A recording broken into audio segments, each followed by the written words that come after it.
We're doing a residential TPO roof today. We got to the job site about 6 o'clock this morning. We had to get an early start. Once again, we've got rain chances this afternoon. The roof that we tore off was a 20-year-old mod bit roof that had completely broken down. It was installed incorrectly from the beginning, and they spent years chasing chronic problems. So our proposition was to remove the old roof system, which we did, down to the deck substrate. These older houses have 1x6 deck boards, and that's what this house had. So we replaced several bad pieces of decking. We added fasteners to the entire substrate just to give us a good sound foundation to lay our new roof system on. Then we installed a 1/2-inch cover board over the entire roof. That cover board is covered up. You can't see it now, it's underneath the single-ply TPO membrane.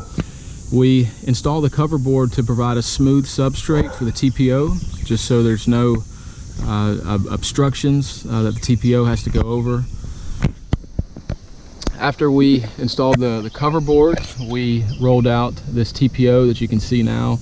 This is a 60 mil TPO by GAF. This is Everguard TPO. This is a 20-year TPO. All of the seams are heat welded. The TPO comes out in 10 by 100 foot rolls. This is a roll right here. It's a partial roll that we've cut into. So your seams are every 10 feet. Most of your roll roofing products are going to be 36 inches or 3 feet, or where your seams are. And so this is why we like TPO, because the seams are 10 feet. Also, the biggest advantage of TPO is, besides the reflective aspect of it, is the fact that the seam is actually the strongest part of the roof. On other flat roof applications, the seam is the most vulnerable part of the roof.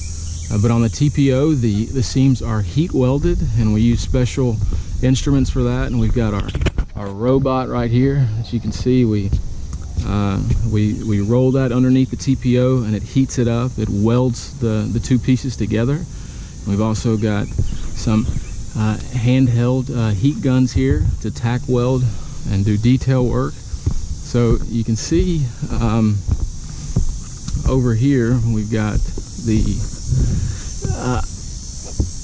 membrane is the two pieces come together, and we've got, this is our cover board underneath here, and we mechanically attached everything to the wood deck using 2-inch screws and barbed plates, and then we mechanically attached the TPO.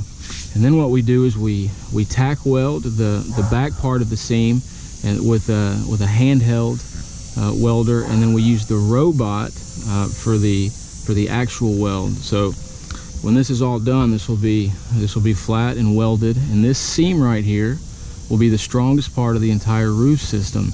And that's why we like to use it. The water just sheds right off, and there's no vulnerable spots on the roof system like you have with your other roll roofing products, cap sheet, whether it's self-adhering or torch down.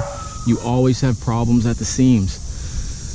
On all of our detail work, which we're just now getting started on, got this chimney right here that we're wrapping with TPO flashing, and we've got a termination bar to hold the TPO up. We will put special corner pieces in those corners. We'll round all of our edges, which will create a nice drainage point for any water, and we'll have several welded points on that chimney system there.